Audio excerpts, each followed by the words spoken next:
सरकार, आपसे कहना चाहते हैं हम लोग, साला कमा के हिंदुस्तान के गरीब लोग जो है टैक्स भरते हैं, हिंदुस्तान सरकार को देते हैं, और सरकार जो है उन पैसों से कोरोना पीड़ित को विदेशों से लेके आती है और हिंदुस्तान के लोगों को भूखा मरने के लिए छोड़ देती है। आप लोग विदेशों से जहाजों में भर के कोरोना लेके आए और उस वजह से इस देश के गरीब लोग, गरीब मजदूर परेशान हो रहे हैं।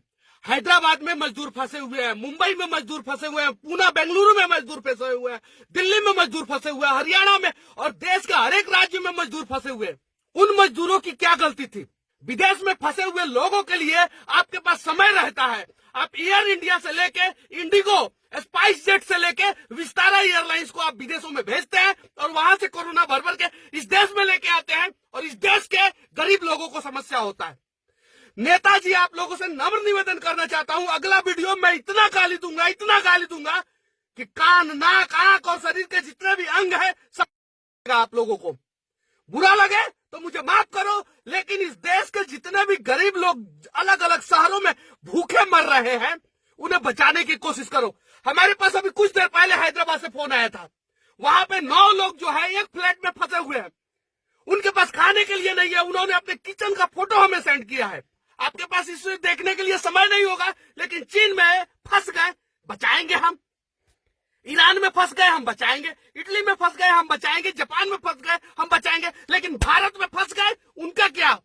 किसने कहा था इन्हें कि भारत छोड़ के विदेशों में जाओ? और लालच की वजह से ये साले विदेश गए थे, और ये सालों की वजह से जो है ये विदेश से कोरोना भर भर के लेके आए। इन सालों की वजह से भारत के जो है मासूम लोग फंसे हुए हैं, आज अपने घरों में बंद है। हम भी अपने घरों में बंद है, लेकिन इंसाफ सबके साथ होना चाहिए। जो विदेश में है उनके लिए आपके आंखों में आंसू आते हैं, और जो भारत में मर गए भूखे उनके लिए क्या? 1,70,000 करोड़ का राहत पैकेज नहीं, आप 100 लाख का राहत पैकेज घोषणा कर दो। लेकिन जब तक देश के लोगों के साथ आप खड़ा होना नहीं सीखोगे, तब तक जो है इन राहत पैकेजों का कोई मोल नहीं। मैं सिर्फ और सिर्फ किसी एक पार्टी को नहीं बोल रहा हूं, मैं देश के तमाम नेता, देश के तमाम बुद्धिजीवी लोगों के बारे में बोल रहा हूं। भारतीय टीम के तमाम क्रिकेटर, आप लोगों को स्टार हमने बनाया है, लेकिन कोरोना महामारी के बीच में आप लोगों ने 1 रुपया का अनुदान जो है लोगों को नहीं दिया है। फिल्म स्टार और बड़े बड़े हस्ती घर में बैठ के हाथ धो, गांड धो, ये धो, वो धो, ना जाने क्या क्या करते रहते हो, लेकिन 1 रुपया का डोनेशन आप लोगों ने कोरोना महामारी से लड़ने के लिए गरीबों को नहीं दिया है। आपके पैसे की जरूरत नहीं है और हमें नहीं चाहिए, लेकिन सरकार, आपसे कहना चाहते हैं हम लोग, साला कमा के हिंदुस्तान के गरीब लोग जो है टैक्स भरते हैं, हिंदुस्तान सरकार को देते हैं, और सरकार जो है उन पैसों से कोरोना पीड़ित को विदेशों से लेके आती है और हिंदुस्तान के लोगों को भूखा मरने के लिए छोड़ देती है। इनको किसने बोला था विदेश जाने के लिए? विदेश जाने से पहले ये साले क्या भारतीय सरकार से पूछे थे कि हम विदेश जाए कि नहीं जाए? विदेश तो चले गए।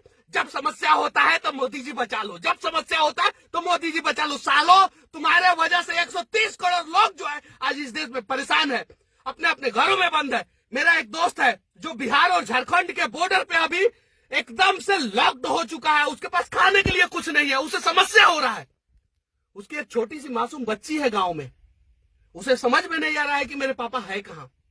उसकी एक बीवी है जो 2 दिन से खाना नहीं खाई है, लेकिन ये एहसास जो है वो न नरेंद्र मोदी को होगा, न राहुल गांधी को होगा, और न इस देश के 543 सांसदों को होगा। कुछ करने की जरूरत नहीं थी देश के नेताओं, आप लोगों को। जितने भी सांसद और विधायक हैं वो अपने अपने क्षेत्र के लोगों को बचाने के लिए सिर्फ और सिर्फ एक एक बस की व्यवस्था कर देते, और एक एक थर्मल हीट डिटेक्शन मशीन, जो इंफ्रारेड मशीन है, जो यहाँ पे लगाने से पता चलता है कोरोना इसे है, तो फिर विदेश से भर भर के क्यों लाए? और देश में जिसको कोरोना नहीं है वो साला भूखा मर रहा है। आप कहते हो कि हम प्यार से बात करें। पिछले 3 दिन से हम प्यार से विनती कर रहे हैं कि हमारे देश के लोगों को कम से कम बचाओ, उन्हें उनके घर तक पहुंचाने की व्यवस्था करो, लेकिन आप सुनते नहीं हो।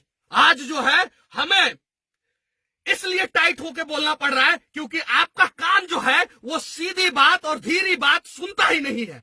आज इस देश के नेता, आप सभी से नम्र निवेदन है, चाहे पक्ष हो चाहे विपक्ष हो, आप लोगों को इस देश के लोगों के लिए खड़ा होना पड़ेगा और इस देश के गरीब लोगों को बचाना पड़ेगा।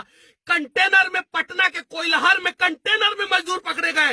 वो कंटेनर में क्यों आ रहे थे और कंटेनर में पकड़े जाने के बाद पुलिस मार रही है?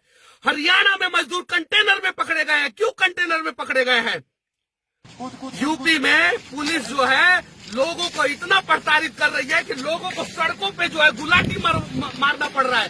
पंजाब पुलिस बिना सोचे समझे जो है किसी के ऊपर डंडा चार्ज कर रही है। एमपी की स्थिति देख लो आप, वही है। कर्नाटक, केरल, पश्चिम बंगाल, हर राज्य की पुलिस की वही स्थिति है। हर जगह से वीडियो आ रहा है, आज यहाँ पे इतने लोगों को पुलिस वालों ने मारा, आज यहाँ पे इतने लोगों को पुलिस वालों ने मारा। आप जो भारत के लोगों को मार रहे हो, आप एक बार क्यों नहीं उन लोगों को मारे? एयरपोर्ट पे जब उतर रहे थे और जब आपको पता चला इन्हें कोरोना है तो उन्हें 50-50 डंडा क्यों नहीं मारे? क्योंकि उन्होंने विदेश में कुछ गलती किया था, तभी उन्हें कोरोना हुआ था। आज हिंदुस्तान के लोग जो है, गरीब मासूम लोग हैं, वो आपके डंडा खाने के लिए तैयार हैं। आप मारो उन्हें, लेकिन अगर है हिम्मत तो उन्हें घर पहुंचा दो यार। क्यों परेशान कर रहे हो उन लोगों को? 21 दिन नहीं, 121 दिन नहीं, 21 साल वो अपने घरों में बंद रह जाएंगे, लेकिन परिवार से दूर जो है ऐसी विकट परिस्थिति में आपने रखा है उन लोगों को, नहीं रह पाएंगे, जीते जी मर जाएंगे वो लोग। इसके लिए आप लोगों को आवाज उठाना पड़ेगा। और मैं देश के प्रधानमंत्री, आदरणीय प्रधानमंत्री जो काम कर रहे हैं उनकी जितनी भी प्रशंसा की जाए कम है, लेकिन आपने एक गलती कर दिया है और उस गलती को सुधारना आपकी जिम्मेवारी है। आप हर राज्य के मुख्यमंत्री को ऑर्डर दो कि वह अपने अपने राज्य के लोगों को जो है किसी भी हाल में कहीं भी फंसे हैं उन्हें बाहर निकाले। कुछ करने की जरूरत नहीं है। हर जिला का हेल्पलाइन नंबर होना चाहिए। हर जिला के लोग जो है अगर देश के किसी भी कोने में फंसे हैं, अपने जिला के हेल्पलाइन नंबर पे कॉल करें और उस जिला के प्रशासन की जिम्मेवारी बनती है कि वो किसी भी हाल में उन्हें निकाले। चीन से आप निकालते हो, उज्बेकिस्तान से निकालते हो, तेहरान से निकालते हो, ईरान से निकालते हो, इराक से निकालते हो, इटली से निकालते हो, अमेरिका से निकालते हो। भारत में क्यों फंसाते हो लोगों को? इसलिए फंसाते हो ना कि वो गरीब है, वो कुछ बोल नहीं सकते, वो आवाज उठा नहीं सकते। भगवान के घर में देर है अंधेर नहीं, और भगवान की लाठी जो है वो दिखती नहीं है लेकिन चलती है। और जब चलती है ना, ये पुलिस की लाठी जो गरीबों पे गिर रही है ना, उससे ज्यादा दर्द करता है। अच्छा लगे तो इस वीडियो को उन तमाम लोगों के लिए पहुंचा दो, इस देश के प्रधानमंत्री और राज्य के हर एक मुख्यमंत्री के पास, ताकि उनकी आंख खुले और कान तक हमारी बातें पहुंच सके। और जितने भी गरीब लोग दूसरे दूसरे राज्यों में फंसे हैं, उनकी मेडिकल स्वास्थ्य जांच के बाद जो है उन्हें उनके गांव में, उनके घर पे, उनके शहर में छोड़ा जा सके। जय हिंद, वंदे मातरम।